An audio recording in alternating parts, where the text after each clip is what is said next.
Hi, this is Emily of Beauties and Headcanons. Thanks for listening to the following broadcast on Public House Media.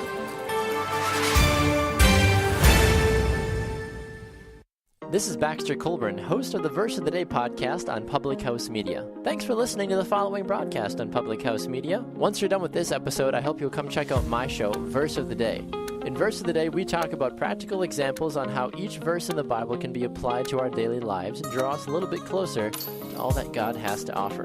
A new show comes out every single day, so don't forget to subscribe on iTunes so you never miss an episode of Verse of the Day podcast. Thanks again for checking out the following broadcast on Public House Media.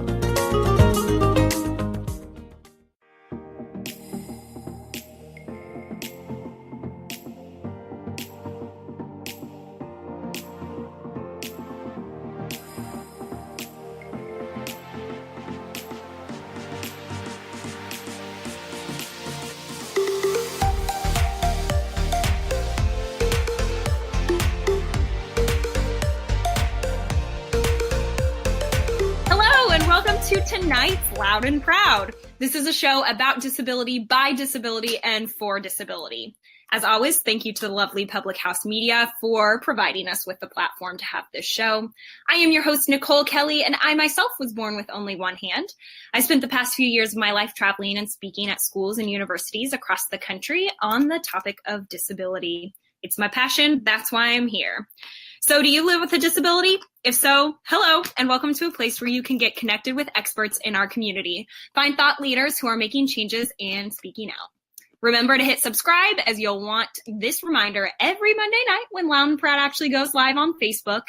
And for those of you who are listening on iTunes or iHeartRadio, be sure to hit that subscribe button on the app so you can hang out with us next week too. Feel free to share if anything I or my guest says resonates with you, as the whole point of this show is to educate and share, and the more people who watch this, the more people we can educate through the awesome art and awesome power of conversation. So enough about me. We're going to get on to my amazing guest tonight. So please welcome to, it's going to give him a countdown. Are we ready? Please welcome Mr. Matthew Hawkins to the show. Matthew is the founder of Adaptive. What up? Hello. Hello. What's up? What up? Hey, Matt, can you tell us, first of all, what city are you in? Right now I'm in Kansas City, Missouri, where I have always lived and will probably always live. I just love it. Yes, I love it too. Can you tell us then also what is the disability? What is the difference that you live with? And how did that lead you to start ASK? So I'm a right below knee amputee. I lost my leg 10 years ago. And I've been a skateboarder since the late 80s. And then after I lost my leg 10 years ago, I always dreaded the fact that I will never skateboard again until I met a couple people and they're like, hey, you should stop being a dummy and just skateboard. and so I did, and it's been pretty fantastic. So amazing. So skateboarding was your outlet. It was the thing that you loved to do. And then, I'm assuming it's incredibly traumatic when you thought it was something that was taken from you. Can you tell me, what am I even trying to ask? What was it like the first time you got back on the skateboard? Was it scary? Was it hard? How do you adapt? How do you actually skateboard? That's kind of a loaded question. There was always John Comer, and he had a prosthetic and skateboarded. He's like the godfather of adaptive skateboarding.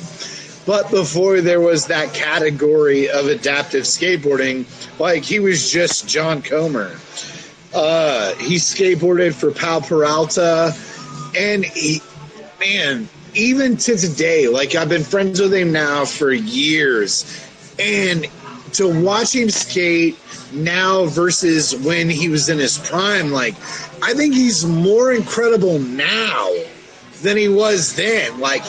He was doing things that should never have been done. And then to watching now, like, as an old timer, like, not to be an asshole, but like, I'm getting older, and I start thinking about it. I'm like, like, I'm getting old. Like, I don't want to get hurt. Yeah. And this dude is just killing it. And I think it really shows that, like, I stopped skateboarding for so many years. And there's a saying that, like, you really don't get old until you stop skateboarding.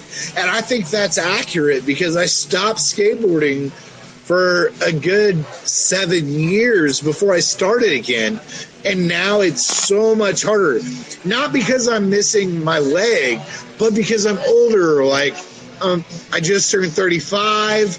You know, I'm building a family with my girlfriend, and it's like, what happens if I get hurt? Because running Ask doesn't pay my bills. Right. I have to have a full-time job, which I do, and I've done for the last 15 years, but I have to do that to pay my bills and pay for Ask. Yep. And I would love to just get out there with my guys now and just shred and be like, I don't care, but I have to care, because if I get hurt, what happens to our program? Yeah. So tell us, what is Ask then? So a couple of years ago, I mean, it's been probably 5 years ago, I got back into the adaptive skateboarding world. Luckily, I live in Kansas City, and there's a couple pros that have made it big names.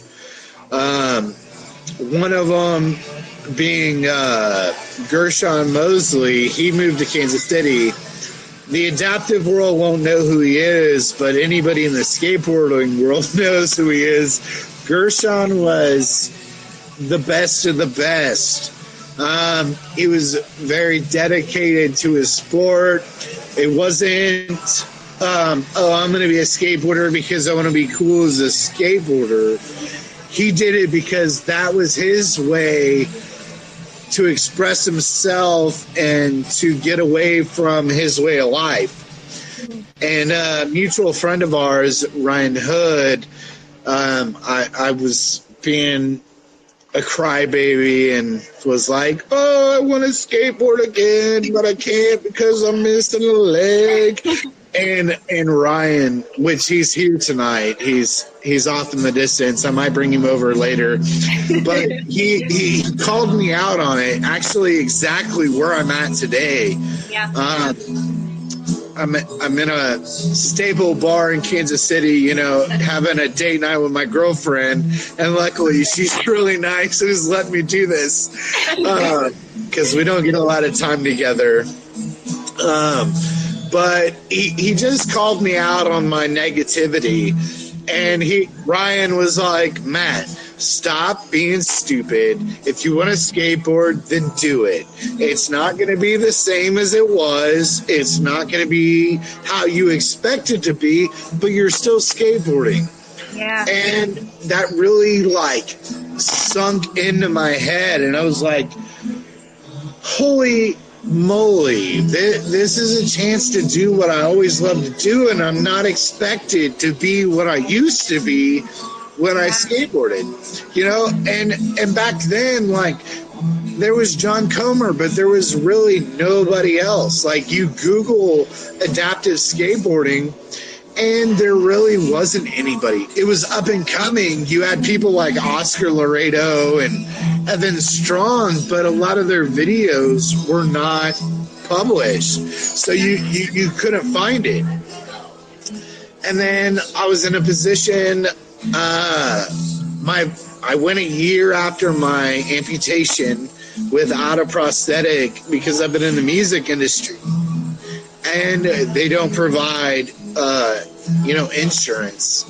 So I went a year without a prosthetic leg before I finally got one. Yeah. And Hanger was all like, hey, there's this adaptive skate competition down in San Marcos, Texas.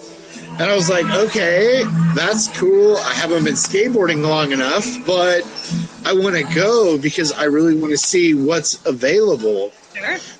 And so I went to the Extremity Games, and there was 3 other skateboarders, and I signed up for Novus, and the 3 pros that signed up for pros were Oscar Laredo and Justin Bouchain and Steven Shope.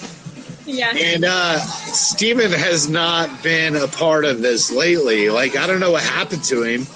But, I'm number 4, and they're like, so nobody signed up for Novus, so you have to skate with the pros. And I'm like, I just started skateboarding again 4 days ago. No! And I'm not even joking. I was freaking out. Yeah. And I was like, I got there, and I'm like, I'm not going to do this. Pardon my French, but forget this. And I'm like, I'm not doing it. And luckily, Oscar, he came up and was all like, Matt, no matter what, you're going to get 4th place. And I was all like, okay. He goes, nobody else showed up. So no matter how good, how bad you are, you're going to get at least 4th place. And it was like, it was really incredible for me because I was like, as a skateboarder, like, you want to be the best. You want to be that, like, top notch.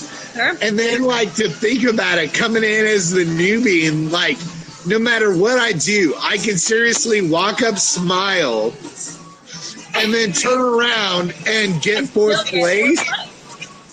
Like, okay, fine. I gave it my all. And I gave it my all. And I got 4th place, obviously. Like, I wasn't that good, but I pushed myself way harder than I would have had I not thought about it the way that Oscar portrayed it. And how was it to skate with the other guys? Did you get to, like, chat with them? Yeah, dude, I hung out with them. Like, at first I was like, man, these guys are gonna be like, who's this new guy? And at a point they kind of were, but then at the end of the event, Oscar walked up and is like, hey, we got this after party. It's at our hotel. I was staying at a completely different hotel because I didn't know any adaptive people. Yeah, you and I just went with what was cheaper because I was like, I don't know anybody. Yeah. And I got invited to this after party. And so, like, I showed up and I'm like, this is really awkward. Like, I don't know anybody. But, like, not to, brag, but the coolest part about that party was I ended up winning a bronze medal at Extremity Games for adaptive speed rock climbing. Awesome. Yeah. But the funniest part about that is my now friends Brendan and Krista, they were volunteering for the event. Brendan was like, Matt, you are 6'3", you do concert work, you should do this. You do rigging, you do all this other stuff, do it. And I was like, I don't know. And he goes, just do it. So I did. I became really, really good friends with them. And then, it's now been 5 or 6 years later, I went and visited him in Colorado, and my now girlfriend, I met through them. 4 years ago, and we've now been together a year and a half because I did speed rock climbing. So what's crazy is what I'm hearing in you saying all of this is, seeing these other people who were doing adaptive work really kind of pushed you to say, okay, I'm just going to do it too. Which now it sounds like, in turn, is kind of what adaptive skate is doing. It's allowing you to now be that person, to be the person I'm doing, do it too. absolutely. The reason why I wanted to come on your show is, like, I have loved you since I met you. You're absolutely incredible. But you call it how it is. Like, you know, like a lot of people, doctors and everybody want to sugarcoat how it is. But in the real life, that's not how it is. Like, I went a year after amputation because of insurance before I got a prosthetic. And then I got the worst prosthetic known to man, and I thought it was the best. I'm like, yeah! And everybody afterwards was like, dude, like, it was like showing up in a broke down Pinto to the senior prom. And I'm like, I don't know any better. And I mean, now, thank God, I know exactly. Like, I've been around long enough. I've been to O&Ps. I've been friends with O&Ps and foot companies. I've tried out so many different feet. I know the difference. Yep. But back then, like, I thought I was the king of the prom. And to find out that I got, like, you know, not even a best mention sucked so bad. It sucked. And I think that's what's the most, you know, prominent problem in the amputee world is, you know, insurance only wants to pay for X amount, but the good stuff is Y amount, and the difference is Z amount. Even if it's $50, you know, insurance is like, no, I'm only going to pay for the worst. And it sucks because as a new amputee, you don't know any better. Like, it took me years to, like, I've been an amputee now for 10 years, and I've only had 4 prosthetic legs. And every time I thought I was getting the best of the best. And I wasn't, you know, and it sucks because you think, because the people in charge of you are saying, this is how it is. This is what you can expect. This is what you can do. And being new, like a doctor telling you, you'll never run again or you'll never walk properly again, that's bullshit. Yep. I'm sorry, but it's bullshit. And it happens all the time. Half the members on my skate team, you know, doctors said, hey, you'll never run again. You'll never skateboard again. And you know what? They are a better skateboarder than I am. And it's not that I don't dedicate my life to skateboarding, but I'm more business end. Like, I want to be like I used to be, but you know, if I'm not working and providing the X amount of money that I need for Ask, then what happens to my skate team? You know, and we don't have the, you know, the donor base that we should, and I'm actually glad about that because I'm kind of a snob, and this sounds horrible, but if you as a business, you could be a multi-millionaire business and you just want to donate because you have X amount of dollars to donate to get the tax write-off, if you're not willing to come volunteer and be a part of what we are about, I don't want your money. I would much rather struggle and provide what we have because it's only people who seriously support and stand behind what we do. Then, you know, I've had lots of companies that are like, hey, here's 10 grand. And I'm like, are you going to send people to volunteer? And they're like, no. And I'm like, I don't want your money. Yep. I don't. And it's a double-edged sword. A lot of people are like, you're ridiculous. And I'm like, no, I'm real. I want people who believe in our cause and believe in our skateboarders. If you don't believe in that, I don't want your money because it's smart of you to surround yourself with people. Yeah, it's rough because you want to take their money, and because you could do so much with it. But then with that, you have to say, hey, here's 10 grand, but sponsored by so-and-so who doesn't give a shit about X amount of people. And I would much rather not have that. And just...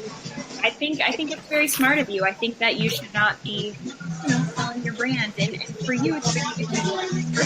I think that's right. Something that it's been born out of your hardest thing, your darkest day has brought this amazing company out into the light. So I think it's smart of you to protect your brand. Hey, you know what? We're going to have to bring you back to there because I respect you over time. And I believe that. It always goes so fast. I know. It's up to you. I mean, I have more time, but if you don't, it's all good. We keep, you know what? I do have to ask you the one question that we started to talk about. Yes. I'm so excited for this. Yeah, so give me in your because we cap shows, give me your quick 2-minute version of skateboarding and Olympics. Go. All right, so baseline is to today. Paralympic athletes make $5,000 for a gold. Olympic athletes make $25,000 for the exact same goal. So I'm in a weird position where do I say no to the Paralympics in skateboarding and negate my team who has earned that right to represent their country, or do I condone the Olympic Committee and the Paralympic Committee for paying 5 times less than they pay for the Olympics? And I'm at that point where, like, I can't make a change until I'm involved. Yeah. So I have to say we will move forward Paralympic-wise just because I can't make a change until I'm involved.